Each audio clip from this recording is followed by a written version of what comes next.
ချက်တာမောင်တကယ်ချစ်တာနော်ကိုဖမ်းပါအော်ဆိုကကိုပြည်သက်တွေရှေ့မှာချစ်တယ်လို့တရားဝင်အဖြေပေးလိုက်တဲ့တန်နာကြီးပြည်သက်တွေအားလုံးပဲမင်္ဂလာပါရှင်တလောကလုံးသိနေပေမဲ့ပေါ်တင်ကြီးခိုးတွင်းနေကြတဲ့အတွေ့အကြုံတွေထက်ကတန်နာကြီးနဲ့အော်ဆိုကတို့အတွက်ကတော့အခုဆိုရင်ပြည်သက်တွေအားလုံးရှေ့မှာပဲတရားဝင် confirm ဖြစ်သွားပါပြီအကိုတို့နဲ့ပိုးချပြူခင်တို့ဆန်ရွှေရတနာ3နှစ်ပြည့်နှစ်ပတ်လည်အခမ်းအနားနဲ့အထူးစေအောင်ပွဲတော်မှာ MC ကသူတို့နှစ်ယောက်ရဲ့အခြေအနေကိစ္စနဲ့ပတ်သက်လို့အုံနဲ့တန်နာကြီးတို့ကကိုဖန်းလာလို့မိလိုက်တဲ့အခါမှာသူတို့နှစ်ယောက်စလုံးကပြည်သက်တွေရှေ့မှာပဲခေါင်းငိတ်ပြီးတော့ဝန်ခံသွားခဲ့တာလည်းဖြစ်ပါတယ်။ဒါအပြင်အော်ဆိုကန်ကအခုလိုမျိုးလေးမေးလေးကင်ပြီးတော့ငေါ့ကိုချစ်လားလို့မိလိုက်တဲ့အခါမှာတန်တာကြီးကလည်းချစ်တယ်ဆိုပြီးတော့နှစ်ခါတောင်ပြောရင်းနဲ့အားလုံးရဲ့ရှေ့မှာပဲပွေ့ဖက်ထားလိုက်ကြပြီးတော့သူတို့ရဲ့အခြေအနေတွေကိုတသေးပြသွားခဲ့ရလည်းဖြစ်ပါတယ်။ဒါနဲ့ပတ်သက်ပြီးလို့ပြည်သက်တွေအားလုံးကလည်းအတော်လေးကိုပျော်ရွှင်နေကြတာဖြစ်ပြီးတော့သူတို့ကြိတ်ချစ်နေကြရတဲ့အတွက်လေအခုတော့တကယ်ကိုဖမ်းသွားပြီဖြစ်ကြောင်းမဖြည်းဖြည်းအောင်အတင်းလိုက်မိပေးတဲ့ MC ကိုလည်းတော်တော်လေးကိုကျေးဇူးတင်ပါတယ်ကိုဖမ်းလုံးလိုက်ရတယ်ဆိုပေမဲ့လည်းအိုးရဲ့မျက်နှာကြီးကတော့အခုမြင်နေရတဲ့သူလိုပါပဲရှုံမဲမဲဖြစ်နေပါတယ်အဲ့ဒါက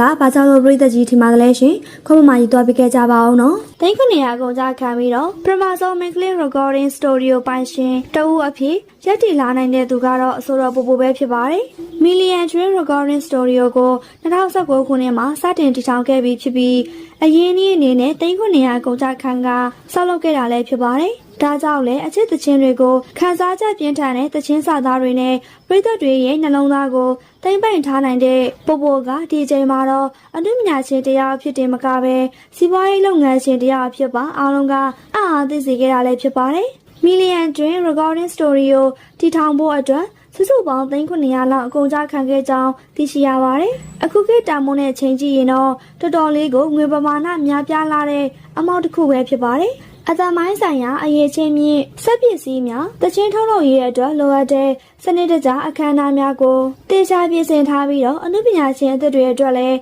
အခွင့်အလမ်းဖန်တီးပေးနိုင်မဲ့နေရာတစ်ခုအဖြစ်ရည်ရွယ်ထားကြောင်းလည်းပြောကြားခဲ့ပါတယ်။မြန်မာနိုင်ငံမှာ recording studio ပိုင်ရှင်အဖြစ်အမျိုးသားအများစုသာတွေ့ရလေရှိတော့လဲမင်္ဂလိတအုပ်အနေနဲ့ကိုပိုင် studio တည်ထောင်နိုင်ခြင်းကတော့တကယ်ကိုတတိရှိတဲ့အဆုံးဖြတ်ချက်တစ်ခုပဲဖြစ်ပါတယ်။ပိုတော့ကတော့ဒီ studio ဟာသူ့ရဲ့အိမ်မက်တစ်ခုဖြစ်ပြီး Billion Dream ဆိုတဲ့နာမည်ကိုလည်းအိမ်မက်တန်းကိုအကောင့်တိုင်းဖော်မယ်ဆိုတဲ့အဓိပ္ပာယ်နဲ့ရွေးချယ်ထားတယ်လို့လည်းသိရပါတယ်။ပြည်သက်တွေကလည်းသူမရဲ့စူးစမ်းအထောက်မှုကိုချီကျူးဂုဏ်ပြုနေကြပြီးတော့အမှုပညာနဲ့စီးပွားရေးကိုတပြိုင်နက်တည်းအောင်မြင်စွာဆောင်ရွက်နိုင်တဲ့အမျိုးသမီးတယောက်လို့တောင်ခေါ်ဝေါ်နေကြတာလည်းဖြစ်ပါတယ်။အမှုပညာလမ်းကြောင်းပေါ်မှာသာမကပဲစီးပွားရေးလမ်းကြောင်းပေါ်မှာပါမိမိရဲ့နေရာတစ်ခုကိုတည်ဆောက်နိုင်ခဲ့တဲ့ပိုရဲ့ခြေလှမ်းကတော့အိမ်မက်ရှိသူတိုင်းအတွက်စိတ်တက်မြင့်တင်ပေးနိုင်ခဲ့တာလည်းဖြစ်ပါတယ်။ခန်းစားချက်ပြင်းထန်တဲ့အချစ်သချင်းတွေကြောင့်အချစ်သချင်းဘရင်မလို့ပဲခေါ်ဝေါ်ကြတဲ့ပိုကအမှုပညာလောကအထဲမှာအိမ်မက်တစ်ခုကိုတည်ဆောက်နိုင်ခဲ့သူတယောက်ဖြစ်ပါတယ်။သူမရဲ့သချင်းစာသားတွေထဲမှာ